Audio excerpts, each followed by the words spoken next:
Phone tapping case అసలు కథ అని చెప్పేసి నేను మొదలుపెట్టిన 2 ఎపిసోడ్లు స్టార్ట్ చేసి 2 ఎపిసోడ్లు అయిపోయినాయి, ఇంకా దాదాపు 10 ఎపిసోడ్లు ఉన్నాయి.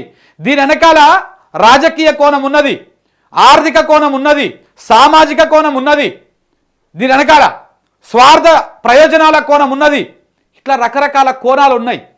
ఒక కులాన్ని టార్గెట్ పెట్టుకొని తెలంగాణ ప్రేమికులు ఎవడు కూడా, తెలంగాణ వాడు ఎవడు కూడా ఈ గద్దె మీద, ఇక తెలంగాణ గడ్డ మీద గద్దెనెక్కొద్దు. ఎంతసేపు ఉన్న ఆంధ్ర ఒక కులానికి సంబంధించినటువంటి నాయకుల చెప్పు చేతుల్లో ఉన్నటువంటి వాడు మాత్రమే, లైక్ రేవంత్ రెడ్డి అలాంటి వాడు మాత్రమే ఇక్కడ అధికారంలో ఉండాలి. సో కాబట్టి దానికోసం చేస్తున్నటువంటి చిల్లర వ్యవహారం ఇది.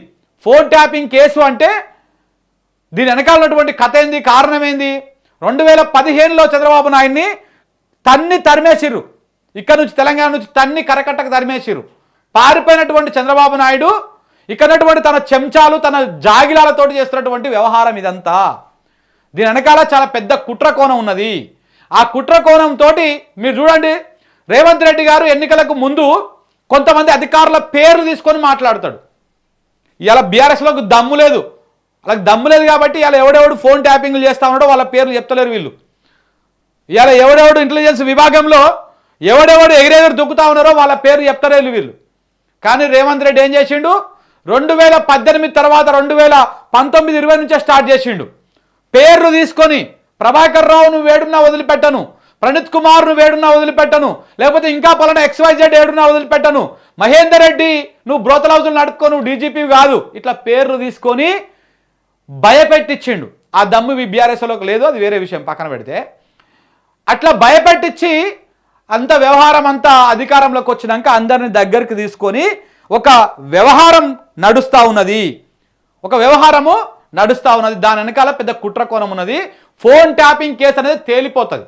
ఇది కేవలం ఎన్నికల అస్త్రం, రాజకీయ ప్రయోజనాలు ఉన్నాయి, రాజకీయ కోణం ఉంది ఇందులో. మీరు చూడండి, ఎంపీ ఎన్నికలకు ముందు ఫోన్ ట్యాపింగ్ కేసు బాగా యాక్టివ్గా నడుస్తుంది, దాని తర్వాత మొత్తం అయిపోతుంది. మరి దాని తర్వాత ఇప్పుడు sarpanch, panchayati, MPTC, ZPTC, municipal ఎన్నికలు ఉండగా మళ్ళీ ఇప్పుడు ఫోన్ ట్యాపింగ్ కేసు ఇట్లా లేచింది. 6 గ్యారెంటీల గురించి ఎవరు మాట్లాడతారు, దేని గురించి ఎవరు మాట్లాడతారు, ఫోన్ ట్యాపింగ్ కేసు గురించి మాత్రమే చర్చ నడుస్తూ ఉంది. దాంతోపాటు ఎవరెవరైతే మాట్లాడుతూ ఉన్నారో వాళ్ళ మీద రకరకాల ఆడియోలు బయటకు వస్తూ ఉన్నాయి, వీడియోలు బయటకు వస్తూ ఉన్నాయి. దేనికి బయటకు వస్తూ ఉన్నాయి? ఎందుకంటే ఇప్పుడు వీళ్ళు మాట్లాడకుండా ఉండాలి. వీళ్ళు మాట్లాడితే ఏమవుతుంది, ప్రభుత్వానికి డ్యామేజ్ అవుతుంది, వాళ్ళకు ఓట్లు పడవు ఎన్నికల్లో, వాస్తవాలు ప్రజలకు చెప్తారు కాబట్టి. సో ఈ రకంగా ఎక్కడికక్కడ లాక్ చేసేటువంటి ప్రయత్నాలు చేస్తూ ఉన్నారు. కానీ ధర్మం, న్యాయం ఎప్పటికైనా గెలుస్తుంది, ధర్మం అనేది ఎప్పటికైనా గెలుస్తుంది. రేవంత్ రెడ్డి కానీ, ఇంకెవడు XYZ కానీ, పొట్టోడు కానీ, పొడుగోడు కానీ ఎవడన్ని కుట్రలు చేసినా వాస్తవాలు ప్రజలకు తెలుస్తాయి, తెలియబోతా ఉన్నాయి కూడా. ఈ రకంగా గిట్ల వార్తలు చెప్పి చేసిన తర్వాత ముద్దు పెట్టుకోవాలనా మహా న్యూస్ ఛానల్ లాంటి వాళ్ళని. ఇంకా ఒకటి చెప్తా ఉన్నా, మహా న్యూస్ ఛానల్ ఒక్కటే కాదు, ఇలాంటి ఒక 4-5 ఛానళ్ళు ఉన్నాయి, శాటిలైట్ ఛానళ్ళే. ఆ ఛానళ్ళు అన్నింటికి కూడా తెలంగాణ వాదుల నిరసన తెలపాల్సినటువంటి అవసరం ఉన్నది. నిరసన, నాట్ దాడి, నిరసన తెలపాలి. నిరసన అంటే ఏంటిది? బైకాట్ చేయాలి వాటిని. ఆ ఛానళ్ళకి ఎవడు కూడా పోకూడదు, డిబేట్లో కూర్చోకూడదు. ఆ ఛానలు ఒక సామాజిక వర్గం, ఒక కులగజ్జి మీడియా, ఒక పార్టీకి వంతవాడే మీడియా, అది పచ్చ మీడియా, పచ్చ కుక్కల మీడియా అని చెప్పేసి దానికి ఒక గుర్తింపు తీసుకురావాల్సినటువంటి బాధ్యత మన మీద ఉన్నది. ఏబిఎన్, ఆంధ్రజ్యోతి, TV5, దాంతోపాటు ఇప్పుడు మహాన్యూస్ ఆల్రెడీ తెలిసిపోయిన సమాజానికి. ఇంకా కొన్ని ఛానళ్ళు ఉన్నాయి, ఇక అన్నింటిలో పేరు చెప్తే బాగుంటుంది. ఈటీవీ ప్రధానంగా స్లో పాయిజన్, ఈటీవీ, ఈనాడు అనేది. ఈనాడు పత్రికని బంద్ పెట్టండి, దాన్ని చదవకపోవడం వల్ల ఏం అయ్యేది ఏం లేదు. ఈనాడు పత్రికని బంద్ పెట్టండి, ఆంధ్రజ్యోతి పత్రికని బంద్ పెట్టండి. మరి మాలాంటి వాళ్ళు ఎందుకు చదువుతారంటే వాళ్ళు అబద్ధాలు ఎట్ట రాస్తూ ఉంటారో ఆడాడ చదివేటోళ్ళను అవి నిజమని నమ్మగలని చెప్పేసి ఆ అబద్ధాలను ఎప్పటికప్పుడు ఇప్పి చూపిస్తూ ఉంటాం. సో కాబట్టి తెలంగాణలో ఆంధ్ర మీడియాను బైకాట్ చేయండి, ఒక కులగజ్జి మీడియాని, ప్రధానంగా ఒక కులానికి సంబంధించినటువంటి మీడియా ఉన్నది, దాన్ని బైకాట్ చేయండి. దాన్ని బైకాట్ చేస్తేనే తెలంగాణలో మనము నిజంగా కూడా ఇంకా స్వేచ్ఛావాయువులను పీల్చుకోగలుగుతాం. ఎన్ని కుట్రలు, తెలంగాణకు నీళ్ళు ఇస్తున్న కాళేశ్వరం మీద కుట్రలు, తెలంగాణ పాలకుల మీద కుట్రలు, తెలంగాణ వాదం వినిపిస్తున్నటువంటి జర్నలిస్టుల మీద కుట్రలు, రకరకాల ట్రాపులు, రకరకాల వ్యవహారాలు. ఇంకెన్ని చేస్తారు రా లత్కోర్ ముండావర్కులారా? నాకు అర్థం, కోపం వస్తుంది. కానీ ఇంకెన్ని చేస్తారు? కడుపు మండుతుంది మీరు చేస్తున్నటువంటి కుట్రలను చూస్తూ ఊరుకుంటా ఉంటే.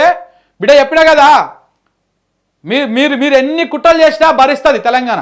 రేపటి నాడు అది తిరగబడదు అనుకో, చాలామంది మాట్లాడతారు అక్కడక్కడ కాంగ్రెస్లో బీజేపీ వాళ్ళు, మేమందరం తెలంగాణ కాదా అని చెప్పేసి. తెలంగాణ అయ్యి ఉంటే, ఆ రోషం ఉంటే తెలుస్తుంది రా మీకు. మీరు తెలంగాణలో ఎట్లయితారు? ఓడేం గుజరాతీ బ్రీడ్ మీద ఒక బ్యాచ్, ఇంకొకటేమో సగం పచ్చ కుక్కలది, ఇంకొకటేమో ఆ ఢిల్లీ బానిసలు. మీరు తెలంగాణ ఎట్లయితారు? ఏడికెళ్ళైతే చెప్పండి మీరు తెలంగాణ. ఈ గడ్డకు అన్యాయం జరుగుతున్నప్పుడు ఒకడైనా మాట్లాడిండా? బనకచర్ల గురించి నా ఛానల్లో ఇప్పుడు ఇలా ఆంధ్రజ్యోతిలో పనిచేస్తున్నారు తెలంగాణ జర్నలిస్టులు, ఈటీవీలో పనిచేస్తున్నారు, ఎన్టీవీలో పనిచేస్తున్నారు, ఇదే మహాన్యూస్లో పనిచేస్తున్నారు, ఇదే టీవీ5లో పనిచేస్తున్నారు. ఈ ఛానల్లో ఉన్నటువంటి ఆంధ్ర జర్నలిస్టులు ఎందుకు మాట్లాడతలేరు? ఎందుకు నిరసన వ్యక్తం చేస్తలేరు? ఏమైంది సార్, బనకచర్ల కట్టడం వల్ల మా తెలంగాణకు అన్యాయం జరుగుతుంది, తెలంగాణకు అన్యాయం జరుగుతుంది, మీరెందుకు దాని గురించి వార్త రాయడం లేదు?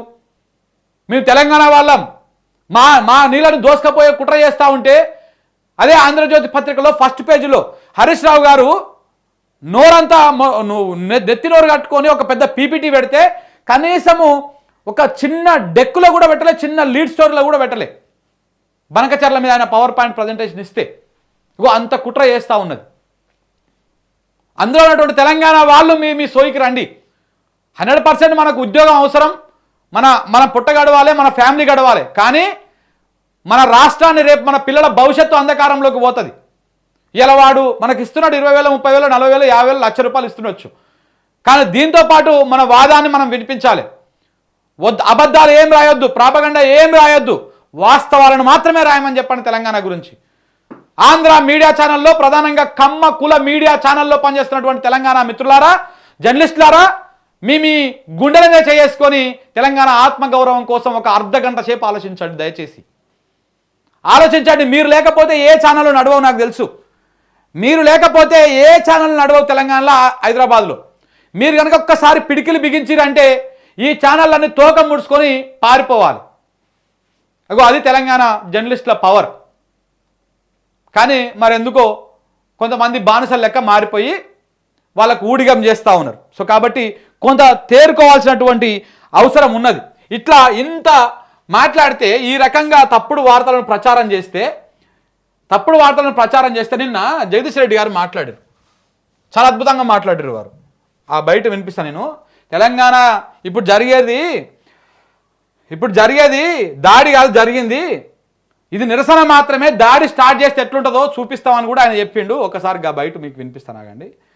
చాలా బాగా మాట్లాడిండు. ఇదేనా? ఇదా? మీడియా విషయానికి వస్తే